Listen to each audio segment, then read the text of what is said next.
Hi everyone, this is your instructor Marilyn Epicol. So this is the video lecture for our lesson for weeks number 5 and 6. So if you notice, dalawang weeks yung kasama sa lesson na to kasi I've considered the time that we have the Foundation Day week celebration. So minus na natin yun dun sa ating number of weeks. So kaya po yung makikita nyong lecture for today will be encompassing the lecture for this week. Okay, so we will be discussing the periodic table of elements for this video. So let's first start off with our learning objectives. So at the end of the lesson, students must be able to classify an element based on its position in the periodic table, describe the periodic trends in the periodic table of elements, obtain the values of atomic number and mass number from the periodic table of elements, and calculate the molecular mass of a given compound. Okay, so lahat po ng ito, i-compute po natin. Make sure that you also have your calculator and your pen and paper ready with you kasi later on we'll be doing some computations. But most of our discussion today will be on concepts first, so before we do the calculations. So let's first start off with the periodic table of elements. So yung periodic table of elements, I'm sure everyone is familiar with this kasi na-discuss na natin to in high school before. So meron tayong chemistry nung high school. So na-encounter niyo na to yung periodic table of elements. Now, if you don't have a periodic table with you na na-print out, meron naman pong actually available sa mga bookstores like in National Bookstore or in Expressions.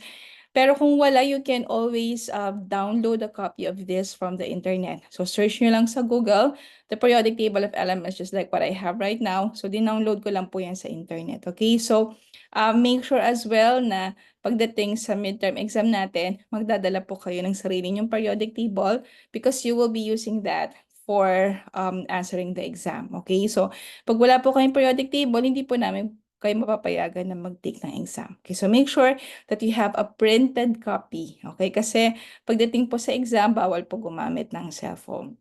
Okay, so let's start off with the familiarization of the periodic table of elements. So sa periodic table of elements, naka-separate or naka-classify yung mga elements according to groups. Okay, so basically you can find the groups here. Ito yung group number niya, yung pinaka-column ng bawat isa. Okay, so just like this one is group 1. Sa old periodic table, that's group 1A. Okay, so kasi dito, sa periodic table, yung ibang version sa periodic table lang makikita nyo dito. Group 1A, Group 2A, and then ito, Group 3A, 4, 5, 6, 7. Okay, so yung mga naka-A's ang nakalagay dyan. Okay, tapos ito, B. Okay, so nevertheless, ito naman yung pinaka-common na properties ng mga elements natin according to each group. Okay, so I'll just give you a little bit of a background, pero mas more na magpo-focus tayo sa discussion natin doon sa trends na makikita natin sa periodic table. Kasi pag sinabi nating trends, that's the pattern. Okay, kasi itong mga periodic table of elements na to, hindi to hinulaan basta-basta lang. So meron siyang certain arrangement. So yung certain arrangement na yun ang i-discuss natin later on.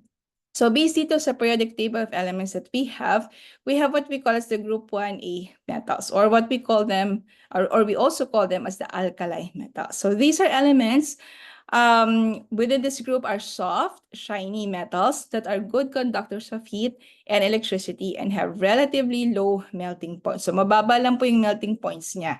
Ibig sabihin, mabilis po siyang matunaw. Okay? All of these are alkali metals, okay? Dito sa group 1, sa vertical na to, except lang po dito sa hydrogen. Okay, itong hydrogen. Ang hydrogen kasi is considered as a gas, so it's a non-metal. So ito lang yung hindi kasama dito sa group 1A. So the alkaline metals react vigorously with water and form white products when they combine with oxygen. So pag sinabi natin react vigorously, ibig sabihin, very obvious yung reaction na makikita nyo sa kanya kapag nag-react siya sa water. And kapag kinumbine natin siya sa oxygen, meron siya na po produce ng mga white byproducts. Okay? Hydrogen, like what I've said, is not included in this group.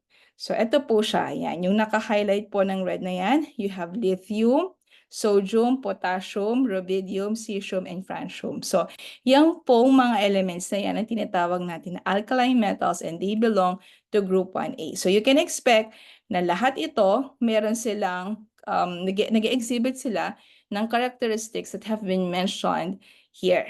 Okay, so lahat ito, similar yung mga characteristics nila. Ito, characteristic 1 and characteristic 2. Okay? Now, we also have group 2A. Ang group 2A naman, ito po, ayan, ito pong portion na to. So these are called as alkaline earth metals. So they are shiny metals like those in group 1A, but they are not as reactive. So hindi siya kasing reactive as the first group. So they're also good conductors of electricity. And also, you can find them here. Ito po yung beryllium, magnesium, calcium, strontium, barium, and radon. Okay, so yan pong mga yan po yung tinatawag natin na alkali earth metals. Alright? They are shiny metals. Unlike yung kanina, yung alkaline metals, they are soft. Okay, soft siya compared dito sa alkaline earth metal. So, makikita nyo naman din po dito, based din dito sa periodic table that we have, meron tayong mga legends dyan according to colors. So, you can see here, and this one are the alkaline earth metals. Karamihan naman na makikita nyo na periodic table ay may color. Okay, colored siya kasi naka-indicate na doon kung anong klaseng type of metal siya. Okay, so you can look at the legend. Okay, now let's move on to the next one. Ito yung mga major ones, yung tinatawag natin na halogens. Ang halogens naman, they belong to group 7A. They are highly reactive and form compounds with most of the elements, and most of them are reactive non-metals. So ito po yun. Ito yung group 7A. Yan. Ito po yung fluorine, chlorine, bromine, iodine, I forgot the AT and the TS. Okay, so etong mga to, sila yung mga mga non-metals natin na pinaka-reactive. Okay, sabihin, mabilis kayo din makikita ng reactions sa kanila if you combine them with other elements. Alright? Parang ito yung katumbas ng sa alkaline non-metals, di ba? Di ba sa alkaline metals, ito yung discuss natin kanina yung group 1. Sa side ng metals, ito yung pinaka-reactive, yung group 1A. Sa side naman ng non-metals, ang pinaka-reactive is group 7A. Okay, so which is what we also call as halogens. Alright? So dito natin siya makikita sa further right corner of your periodic table. Now, and the last one, we have the noble gases, which is group 8A. Okay, ito po yun. Yung nasa dulo, okay, ito. These are the noble gases. So they are quite unreactive and are seldom found in combination with other elements. So bakit natin siya tinawag na noble gases? So obviously, hindi po kasi sila nagre-react. Okay? Hindi siya masyado nagre-react with other elements. Di ba, pag sinabi natin, for example, mga noble persons or noble people, ito yung mga tao na hindi nakikihalubilo, di ba, sa ibang tao. So parang ganun din po itong mga gases na to. So hindi sila nakikihalubilo, hindi sila nagre-react dun sa mga other elements. Okay, so we have them in under group 8A. So lahat ng nandito sa dulo, dito sa outmost right corner, like helium, neon, argon, krypton, xenon. Okay, so itong mga to, lahat po yan ay noble gases. Okay, so moving on, now, generally, merong tatlong klaseng elements. So, ang una dyan, yung tinatawag natin na metals. Then you have the non-metals. And then you also have the semi-metals. So, yung mga metals in general, they are made of, they are shiny solids. They are ductile and malleable. Pag sinabi po natin ductile and malleable, ibig sabihin ng ductile, pwede nyo siyang gawin into wires. Okay? Pwede siya magawa into wires. Pag sinabi natin malleable, pwede nyo siyang gawing parang plates, okay? Parang sheets, okay? Now, they're also good conductors of heat and electricity, and they usually melt at higher temperatures than non-metals. So para matunaw nyo siya, kailangan nyo ng mas mataas na temperature. They are all solids at room temperature except for mercury, which is a liquid. So, sa lahat ng mga metals na to, mercury lang po yung in liquid form. Kasi lahat po sila is naka-solid form. Yung nakikita nyo na mercury dun sa mercury thermometer, di ba ginagamit sa mga body thermometer? So, yun po, yung pinaka-silver na nakikita nyo dun sa loob ng thermometer, yun po ay mercury. Okay, so like what you've seen here in our table representation here. You have here the red ones are the metals. Ayan. Meron din tayong tinatawag na transition metals. Ito po yung nasa gitna. Okay, ito yung tinatawag na transition metals. Yung nasa gitna po ng periodic table, those are called transition metals. Pag sinabi nating non-metals, they are not especially shiny, ductile, or malleable. So, in comparison to your metals, ito po, hindi po natin siya pwedeng magawang wire kasi hindi sila ductile at hindi mo rin sila pwedeng gawing sheets because they are not malleable. Okay? So, usually sila ay mga powderly-like. Okay? So, madali po siyang madurog. Okay? Yan ang karamihang karakteristik ng mga non-metals. They're often poor conductors of heat and electricity. So, hindi po to nag-absorb ng heat or electricity. Kaya nga hindi natin siya pwedeng gamiting, halimbawa, electrical wires. Okay? Kasi hindi magpa-pass through ang electricity sa kanya. They are typically, they do have low melting points and low densities. Ibig sabihin, madali po siyang tunawin compared sa ating mga metals. Kasi kailangan mo lang ng mababang temperature para matunaw sila. Now, the other one, ito po nga pala yung mga tinatawag natin ng non-metals. Okay, so lahat po na nandito sa ating pong right side, yan po ang ating non-metals. So, in comparison to your metals, mas konti ang non-metals natin. Kasama din po dyan sa non-metals na yan ang hydrogen. Okay, ito lang hydrogen ang napasama dun sa group 1A, dun sa column ng group 1A na non-metal. Okay, now when we speak of metalloids, ang metalloids naman, they exhibit some properties that are typical of metals and other properties that are characteristic of non-metals. Ang metalloids is sometimes we also call them as semi-metals. Okay, semi-metals kasi meron siyang property na pang metal at meron din siyang property na pang non-metal. Ito po yung mga elements na nakikita nyo rito sa staircase, ayan, sa periodic table. Katulad nitong boron, silicon, arsenic. Okay, so lahat po yung mga yan na nandyan sa staircase, yan po ay metalloids. They are considered also as semiconductors because they can be modified to function as conductors or insulators. Pag sinabi natin conductors, they let electricity pass through it. Pag sinabi natin insulators, electricity does not pass through it. So, ibig sabihin, itong mga semi-metals natin or metalloids, ginagamit natin siya sa semiconductors kasi pwede mo siyang gamitin pang-conduct ng electricity or at the same time, pwede mo rin siyang gamitin as insulator. So parang dual function siya. Alright? Now, when we look at the periodic table of elements, naka-arrange siya according to their electron configuration. Pag sinabi po nating electron configuration, ang atin kasing mga elements is composed of an atom, di ba? Okay, so yung sa atom natin, meron tayong 3 particles. Meron tayong electron, proton, and neutron. Pag sinabi nating proton, okay, protons are the positive charges. Pag sinabi nating electron, sila yung mga negative charges. And pag sinabing nating neutron, sila yung mga neutral. Okay, neutral charges. Ibig sabihin, hindi siya positive, hindi rin siya negative. Kumbaga sa charge, kumbaga sa number, they are zero, considered as zero. Okay? Now, in this case, ang ating kasing ang arrangement kasi ng ating atoms is like this. Sa center mo makikita yung protons, okay, at saka yung nucleus. Okay, so meron kang protons dyan sa gitna. And then yung mga neutrons natin. Neutrons will be your neutral particles.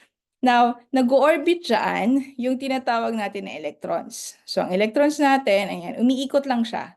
Okay, umiikot siya, may kanya-kanyang orbit sila sa ating atom. Parang you can imagine it as like a solar system. Diba sa solar system, yung pinaka-center ng solar system is the sun. And then yung mga planets, they revolve around the sun. So yung electron, para siyang planets. Okay, umiikot siya around your protons and your neutrons. Okay, ang tawag dito sa center is what you call as the nucleus. Okay, nucleus. Yun yung pinaka-center ng ating atom. Ang makikita niyo sa loob ng nucleus would be your neutrons and your protons. Okay, so magkasama po sila. Now, the thing is, yung mga atoms natin, meron silang kanya-kanyang, you can imagine it as like parang orbits. Okay? Now, yung pinaka-orbits niya, pataas ng pataas yung level of energy na meron tayo dyan. Now, meron tayong tinatawag na valence electrons. Okay? Valence. Ang valence electrons is ito yung mga electrons sa pinakalabas ng ating orbit. Okay? So kung halimbawa, meron kang atom, yung pinaka-electrons na nasa pinakalabas na portion niya, ang tawag doon ay valence electrons. So itong periodic table natin is naka-arrange according to the number of valence electrons that you have. Alright? So mamaya we will be discussing that more into details. Pero by looking at this, makikita natin, ito po yung pattern natin. There are actually like 7 levels of energy sa isang atom. So yun po yung tinatawag natin na period number sa ating periodic table. Meron tayong period 1, 2, 3, 4, 5, 6, 7. So 7 po yan. Now, eto po, lahat ng mga elements na nandito sa left side, okay, ang tawag po dyan is nandun po sila sa S block. Ibig sabihin, ito yung sub-level ng energy level na to. Okay, kumbaga sa floors, yan yung pinaka-mezzanine floor. So, hindi ka nasa first floor, hindi ka nasa second floor, pero yung gitna nung yun, at minsan ang tawag natin doon ay mezzanine. Okay, parang half the floor. So, parang ganito yon yung S PDF na tinatawag. Ito yung mga suborbitals natin. So S, P, D, and F. Okay? Now, if you notice, ang pinaka tawag sa blocks na to, ito yung sa transition metals, kanina yung mga metals sa gitna. Ang tawag natin dyan ay D block. Itong mga non-metals at saka metalloids, yung nandito sa right side, ang tawag po natin dyan ay P block. At yung mga elements na nandito, meron kayong makikita dyan na parang nakasingit dun sa baba. Ang tawag doon ay yung F block natin. Okay, so yan po yung pinaka-arrangement niya. And masusulat natin ang electron configuration ng isang element just by looking at your periodic table. Okay, so let me show you how it works. Okay, so for example, ito po yung periodic table of elements natin. Okay, so magpo-focus lang muna ako dito sa S, D, at saka P block kasi yan po yung mas madalas. Okay, na pwede natin ma-encounter. Okay, for example, I will write the electron configuration of hydrogen. Okay, ang hydrogen is 1s1. Bakit 1s1?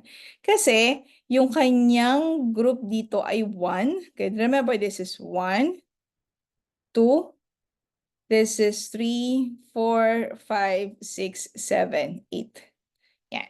Okay. Now, ito, remember this one is your S block. Ayan ang S block natin. Ito, itong nasa gitna yung tinatawag natin na D block. And then ito yung ating P block. Okay, so hindi na muna natin gagamitin yung F block. Okay, kasi hindi ko naman din-display dito yung part na yon ng periodic table. So just by focusing on this, we can see, ito yung hydrogen. Ito siya, oh. Nandito siya. So based on this one, ang S po, as you can see, sa level ng S, ilan po yung meron tayong valence electrons? Meron tayong maximum of 2. Kasi dalawa yung slot nyo dito, 1 and 2. Now, let's look at the D block. Sa D block, ilan ang maximum? So, bilangin natin. 1, 2, 3, 4, 5, 6, 7, 8, 9, 10. So, sa D, meron kang 10. Right? Now, let's look at the P. Sa P, ilan ang maximum natin? So, kung bibilangin natin yung mga squares dito, you have 1, 2, 3, 4, 5, 6. So, 6 yan.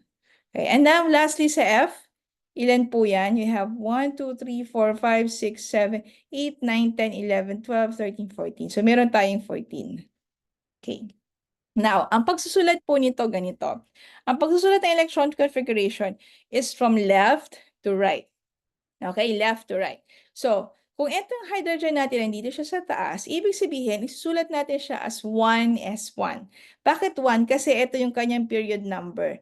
Nandito siya sa first row, okay? And then ang kanyang period ay S. Okay? So, ang kanyang pinaka position dito, nandito siya sa unahan is 1. Okay? So, S block. Tapos siya yung first na nakapwesto. Meron siyang 1 valence electrons. Now, let's have another example. Okay. Ito naman yung boron. Look at boron here. Okay. Now, tingnan nyo sa boron.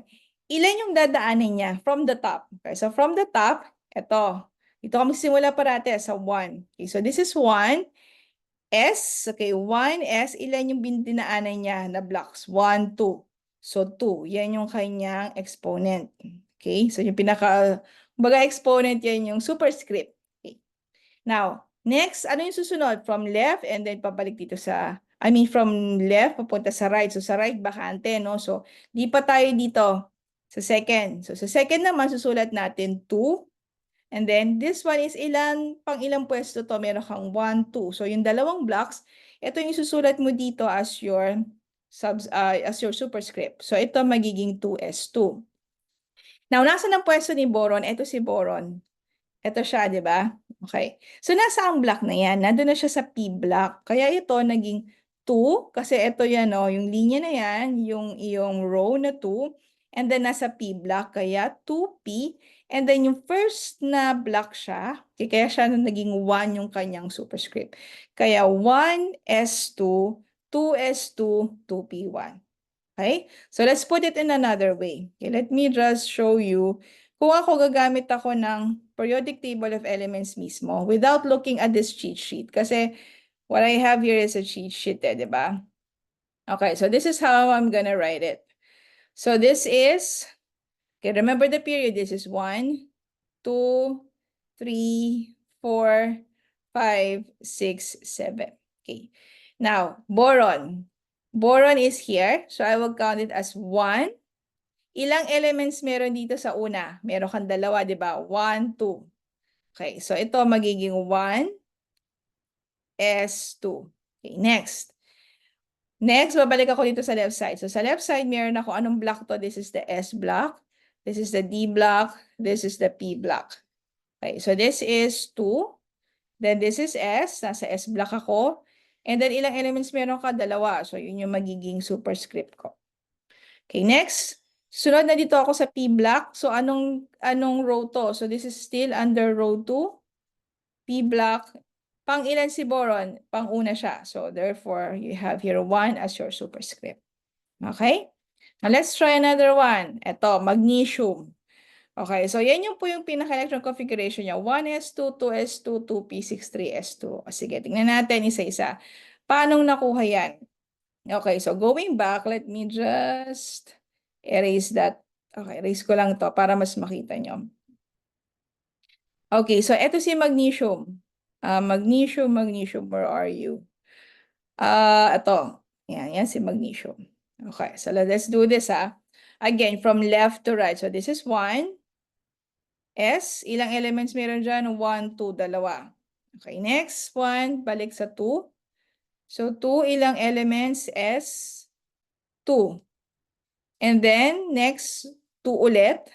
Ito, P block ka na. Ilang elements meron dyan? Meron akong 1, 2, 3, 4, 5, 6. Okay, 6. So, P, 6. Next, balik ka dito sa 3. So, ang 3 mo ay, this is S block. Pang ilan si magnesium? Pangalawa siya. So, therefore, your superscript is 2.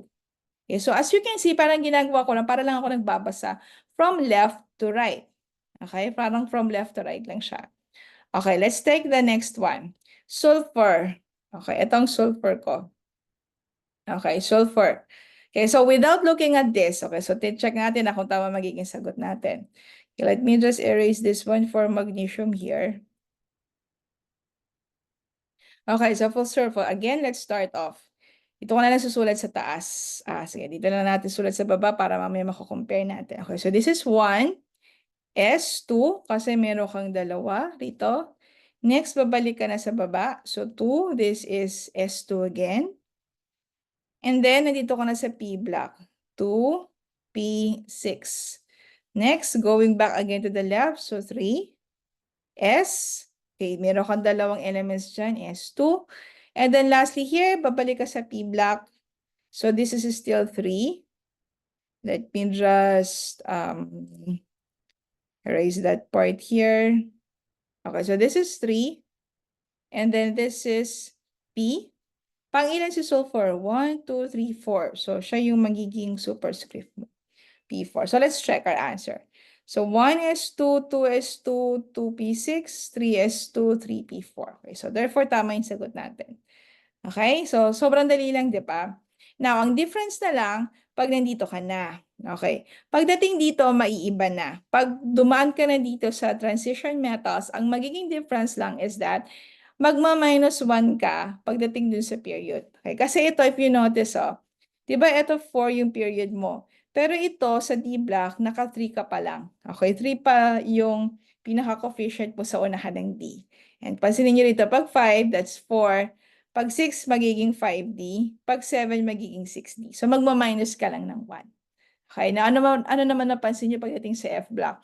Sa F-block, ano nangyari? Nagsimula lang siya sa 5, sa 4 at saka 5. So, yun lang dalawa ang meron siya. Alright? So, with that, I'm sure you were able to understand this. Pero hindi naman tayo masyado magpo-focus dito. So, I just want to give you like a preview of how the electron configuration is done. Okay, so para mas madali, just in case na ma-encounter nyo po ito in our proceeding discussions. Okay, so like what I've said, the group number indicates the number of valence of outer electrons for the elements in each vertical column. So for example, the elements in group 1A, such as lithium, sodium, and potassium, all have 1 valence electron. So tingnan natin, nasan ba yan? So, eto yun yung lithium, sodium, and potassium. Nasaan group siya? Nasa group 1A. So, ibig sabihin nun, itong 1, yan yung number of valence electrons na meron siya. Alright? Now, sige, let's do this exercise. So, find the number of valence electrons of the following elements. Okay, let's look for barium. Ang barium is Ba. Okay, nasan dyan ang barium? Ito. Okay, barium. So, this is under which group? Under siya ng group 2A. So, therefore, meron siyang dalawang valence electrons.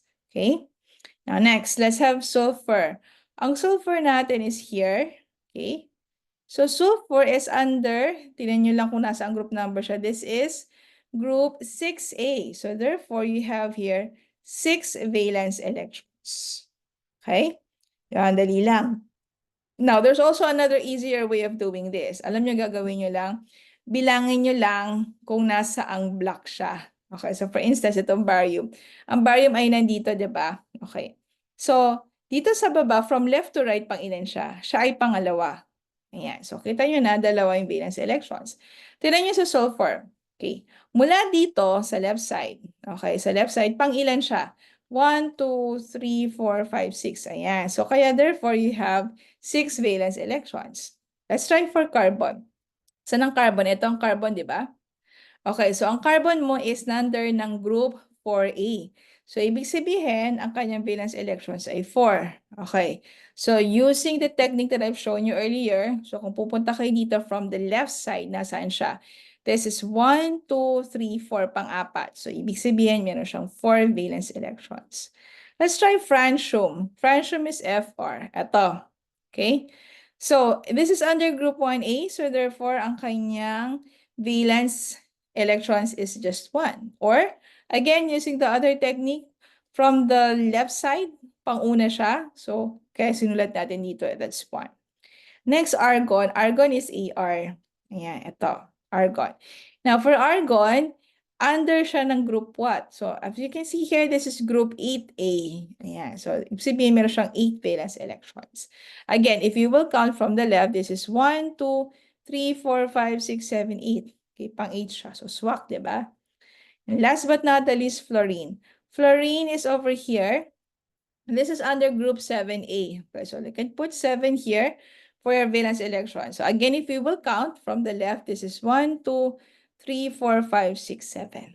Okay, so madali lang malaman kung ilan yung valence electrons, diba? So, titingnan nyo lang yung group number or ang trick is bilangin ninyo kung pang ilan yung inyong element from the left side. Okay, from the left side of the periodic table.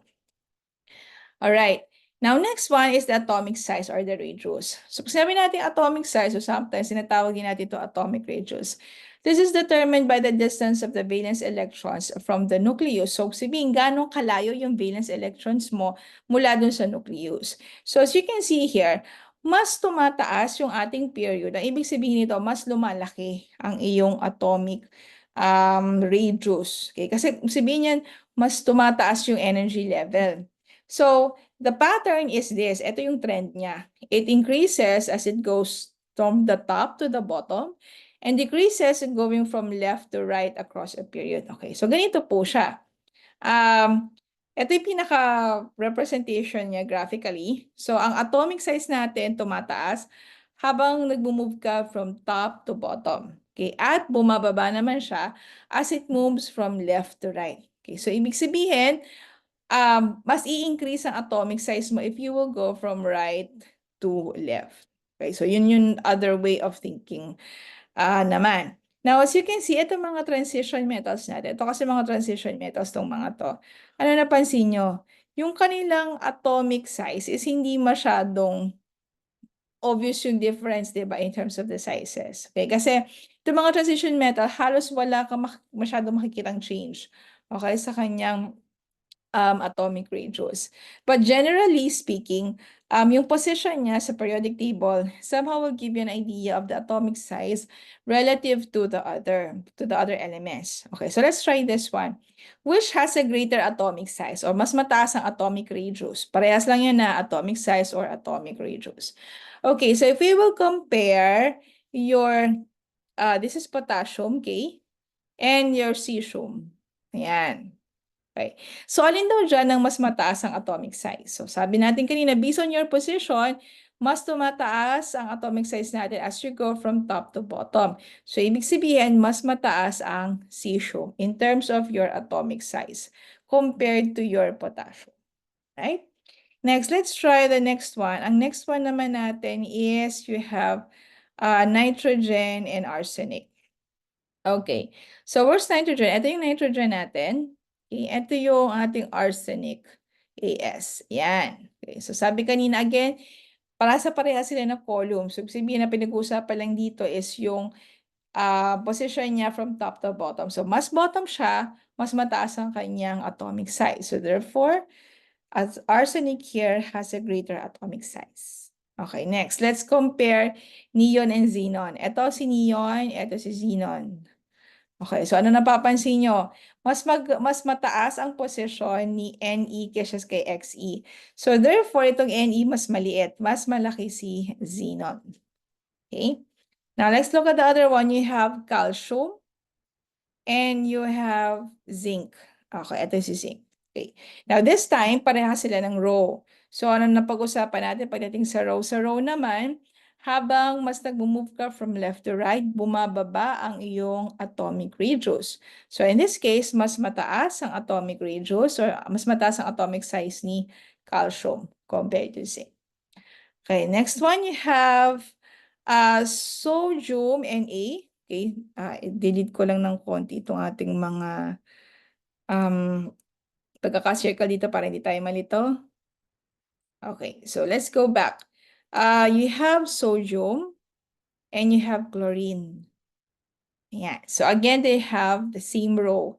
So sa same row na yan, alin dyan ang mas mataas ang atomic radius? So again, bumababa yung size ng atomic radius natin as we move from left to right. So therefore, mas mataas si sodium in terms of the atomic size. And lastly, we have copper, okay, and krypton. Yan. Okay, so dito sa dalawa na to, alin dyan ang mas mataas ang ating atomic radius? So obviously, mas nasa left side, itong si copper compared kay krypton. So therefore, copper has a greater atomic size. Okay? So yan po yung ating answers for this exercise. So as you can see, madali lang po yung comparison. So depende po sa position sa periodic table. Again, going from top to bottom, increasing ang ating atomic size. Moving from left to right, the pattern is decreasing. Okay, so nagdi-decrease ang ating atomic size. The next one, we have the ionization energy. Ang ionization energy is the energy needed to remove one electron from an atom. Okay, so kasi kailangan para maging positively charged ang isang atom, kailangan mo magtanggal ng electron. Okay? So for example, ang gusto mong maging charge ng atom mo is +1. So magtatanggal ka ng isang electron because essentially ang lahat ng atoms ay neutral. Pag sinabi nating neutral, parehas yung number ng kanyang protons doon sa number ng kanyang electrons. Okay? So, para maging positively charged ang isang atom, kailangan mo magbawas ng isang electron. So, yung energy na kailangan mo para maalis yung isang electron na yon, ang tawag doon ay ionization energy. So, we will be discussing more of this as we move about our discussion for next week. Pero for now, yun yung kailangan nyo maintindihan na yung ionization energy is yung energy na kailangan natin para alisin ang isang electron doon sa kanyang pwesto. Okay, dun sa atom na yon. Now, the pattern is this. It decreases as it goes from top to bottom. So, ibig sabihin, mula sa taas, pababa, bumababa ang ionization energy mo. And it also increases as it goes from left to right across the period. So, tumataas naman siya as you go from left to right. So, ano napansin nyo? Parang kabaligtaran siya kanina nung atomic size. So, ito yung pinaka-visual representation natin, no? Ionization energy decreases as you move from top to bottom, and it increases as you move from left to right. Kanina, yung atomic size or atomic ratios, bumababa siya, tumataas siya as you move from top to bottom, and nagdi-decrease siya as you move from left to right. Sa ionization energy, baligtad naman. Okay? So let's look at this again. Let's go back to our example. So which of these have a greater ionization energy? So again, let's compare here your potassium and your cesium. So based sa position natin, mas mataas ang position sa periodic table ni potassium compared sa cesium. And pagdating sa ionization energy, as you move from top to bottom, your ionization energy decreases. Okay, so ibig sabihin, mas mataas ang ionization energy ni potassium. Now, next one, you have nitrogen and you have arsenic. Yan. So, based sa position, mas mataas ang position ni nitrogen compared kay arsenic. So, therefore, nitrogen has a greater ionization energy. Next one, you have neon and you have xenon. Okay, so again, based on position, no, nasa mas mataas na position si neon compared to xenon. So therefore, neon has a greater ionization energy. Okay, so erase ko lang muna ha bago tayo mag-move on dun sa next one. So para mas madali niyong makita. Okay, so for the next part naman, we have calcium and you have zinc. Okay. Now, since parehas sila ng rho, ang pinag-uusapan ngayon natin is ang ionization energy nila, alin ang mas malaki, si calcium ba or si zinc? So, like what we have discussed, pagdating sa ating ionization energy, it increases as you move from left to right. So, therefore, since mas nasa right side si zinc, ito yung mas mataas ang ating ionization energy. Okay? Yan. Now, what about for your sodium? Okay, hanapin natin yung sodium. Okay, there's yung sodium and then you have your chlorine. Okay, for sodium and chlorine. Again, nasa rightmost part si chlorine. So, ibig sabihin, mas mataas ang kanyang ionization energy. And then finally, you have copper. Okay, copper and krypton. So, nasa right side si krypton. So, ibig sabihin, krypton has a higher ionization energy compared to copper. Okay, so kung magkakabaligtaran siya nung diniscuss natin kanina, di ba? Okay, there you go. So, next one, or the last one rather, is what you call as the metallic character. Now, ang metallic character natin has something to do with the ability of your element as to lose valence electrons easily. Ibig sabihin, mas nababawasan yung kanyang valence electrons na mas madali, mas tumataas yung kanyang metallic character. So this is more prevalent in the elements on the left side, which is the metals, and decreases going from left to right across the period. So elements on the right side do not easily lose electrons since they are less metallic. Okay, so pagdating naman sa metallic character, papansin natin, nag-increase ang metallic character natin as you move from top to bottom, and nag-increase siya as you move from right to left. Okay, so from right to left, nag-increase siya. Or in short, pag moving ka naman from left to right, nagde-decrease ang iyong metallic character. Okay, which is kind of easy to remember kasi 'di ba, lahat ng mga elements dito, these are metals. And then ito ay mga non-metals. Ibig sabihin sa arrangement natin, 'di ba, mas ito mas metal yung characteristic ng nasa right side compared sa mga characteristics, sa metallic characteristics nitong nasa right side natin. Okay? Okay, so if we will consider this exercise, let's look at the metallic character of this element. So alin dyan yung mas metallic? So if we will compare your potassium and your cesium, so based ito sa ating pattern here, sa ating trend, nag-increase sa metallic character natin kapag mas bumababa siya in the periodic table. So since mababa si cesium pagdating sa position sa periodic table, we can say that your cesium is more metallic than your potassium. Now, similarly for nitrogen and arsenic. Okay, so si arsenic medyo mas nasa baba siya. So, ibig sabihin, mas metallic si arsenic compared kay nitrogen. If we will compare neon and xenon, okay, in terms of being non-metallic, okay, so mas metallic ang ating xenon, okay, compared sa neon natin. Although technically speaking, these are non-metals, pero sabihin yung characteristic nila, if you will compare the two of them, mas less metallic si neon compared kay xenon. Now, if we move across, this time we have calcium. We have calcium. Let me just erase this one. Okay.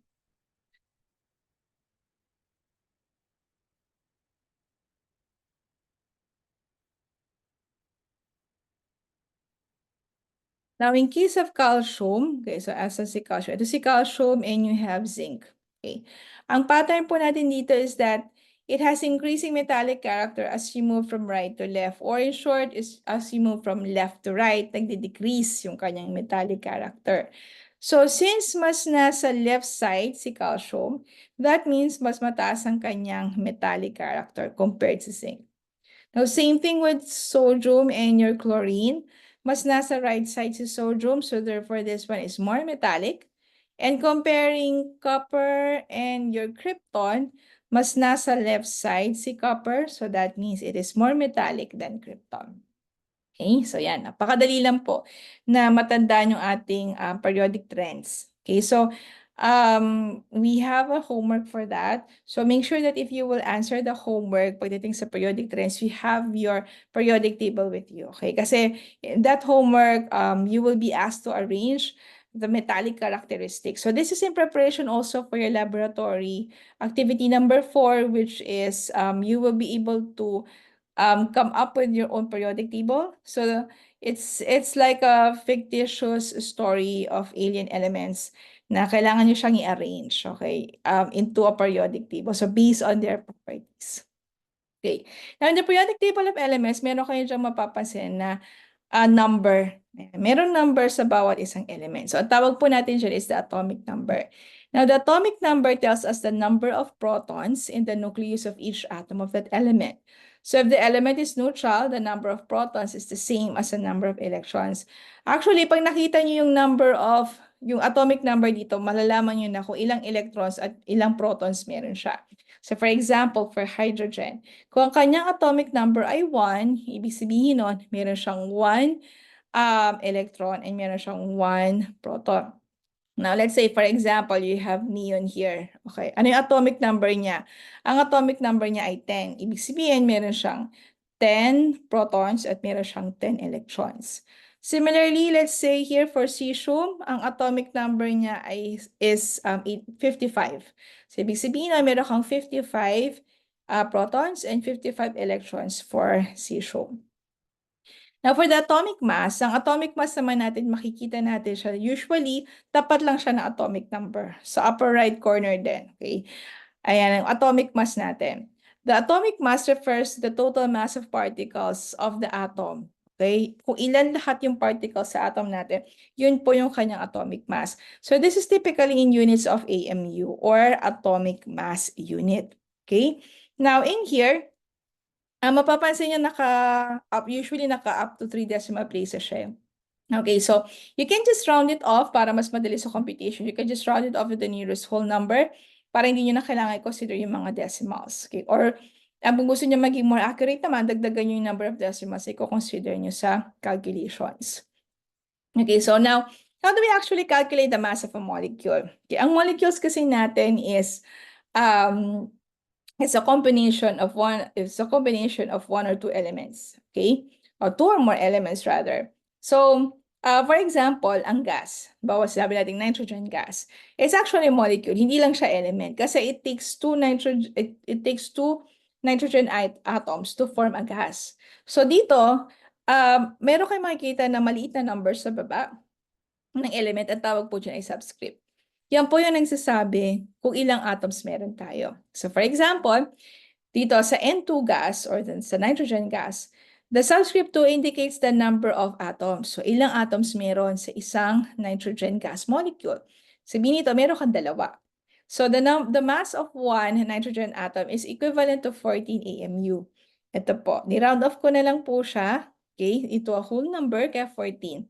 So if we will calculate for the molecular mass of your nitrogen gas, that's equal to 14 AMU times 2. Bakit times 2? Kasi dalawa yung ating element na nitrogen. So 14 times 2 will give us 28. So therefore, the molecular mass of your nitrogen gas is equivalent to 28 AMU or 28 atomic mass units. Okay, so madali lang, diba? So another example, let's say water. Ang water has a chemical formula of H2O. Okay, so ibig sabihin meron kang, kikita nyo to, subscript. So ibig sabihin nito meron kang dalawang atoms ng hydrogen and one atom of oxygen. So kung titingnan natin sa periodic table of elements, ito po yung atomic mass ng hydrogen which is 1.008. Sinimplify ko na lang siya into 1. And then ang oxygen naman natin is 15.999. So, sinimplify ko na lang siya as 16. Okay, round off ko na lang. So, therefore, ang gagawin ko, multiply ko muna yung atomic mass ng hydrogen, which is 1 atomic mass unit times 2 kasi meron kang 2 atoms. And then yung sagot dyan, ipa-plus ko dun sa 16, which is the atomic mass of oxygen. So that means 1 times 2, this is 2. So 2 plus 16 gives you 18. So therefore, the molecular mass of water is 18 AMU. So let's have another example. Okay, so this time I have tricalcium phosphate. Okay, so for tricalcium phosphate, mapapansin nyo, no, ang dami niyang subscript. Okay. Pag nakakita kayo ng nakaparenthesis, katulad nito, yan, ang gagawin nyo dyan, yung subscript sa labas, imumultiply nyo sa bawat isang element. Pagka, halimbawa, katulad nito, sa P, wala ka naman nakikitang subscript ng P, di ba? Ibig sabihin nito, meron kang 1 as subscript. So, 1 times 2 gives you 2. Ibig sabihin nito, meron kang 2 atoms of phosphorus. Okay. And then dito naman, di ba meron kang oxygen atoms dito, meron kang 4 nan. So, since nakalagay siya sa loob ng parenthesis, yung 4 na yun, imumultiply mo siya sa 2. Kaya natin nakuha yung 8 atoms of oxygen. And then here, as you can see yung calcium natin, meron tayong 3. Okay, so going back here, so meron tayo ditong 3 atoms of calcium. Okay, so medyo change ko lang po yung ating PowerPoint. Okay, so this is 3 atoms of calcium, and then 2 atoms of phosphorus, and 8 atoms of oxygen. So pag ito, minultiply natin, gagawin natin yung atomic mass ng calcium. Okay, so it's given here. If you will look at your periodic table, this is 40.078. So, ni-round off ko na lang siya sa 40. And then for phosphorus, we have 30.974. So, ginawa ko na lang siya 31. And then for oxygen, you have 15.999. So, I'll round it off to 16. Okay, so gagawin natin dyan, i-multiply muna natin bawat isang atomic mass by their number of atoms. So ito ay calcium. So 40 times 3, you have here 120. And then 31 times 2, you have 62. Okay. And then for 16 times 8, okay, so 16 times 8 is 128. Ayan. So pag inad nyo tong tatlo na to, you will get 310 atomic mass units. Okay? Yeah. Okay, so ulitin ko ha, kapag magko-compute tayo ng molecular mass, ang gagawin lang natin is to first determine muna ano yung mga atomic mass number yung atomic masses ng bawat isang element natin. And then let's determine how many atoms do you need, okay, within that molecule. So, yung number of atoms, makikita nyo siya dito sa subscript ninyo. Okay, at kapag meron parenthesis, tandaan, imo-multiply nyo yung inyong subscript sa labas ng parenthesis doon sa bawat subscript sa loob. Okay, na ang inyong sa loob ng inyong parenthesis. Okay, so that's how it's done. So basically, this ends our discussion. So make sure to answer homework number 4. So I have already uploaded that in Google Classroom. And the deadline of submission will be this Sunday, which is September 29, 2024. So I do expect that you have your homeworks in, and then also we'll be scheduling the second quiz, the second asynchronous quiz. I'll be sending out a poll for you guys in Viber, in our Viber group, so that you can vote for your preferred schedule. Okay, so with that, guys, thank you so much for joining me in this video. So if ever you do have questions, just feel free to ask me via Viber. Pero kung mga computations po yan, again, I suggest that you would send me your solutions para mas masagot ko kayo kasi hindi ko naman siya ma-check kung meron kayong solution tapos if you would just like type it, so much better na pakita nyo sa akin yung picture ng inyo pong solution. Alright, so with that guys, thank you so much and I'll see you guys in the next lecture video.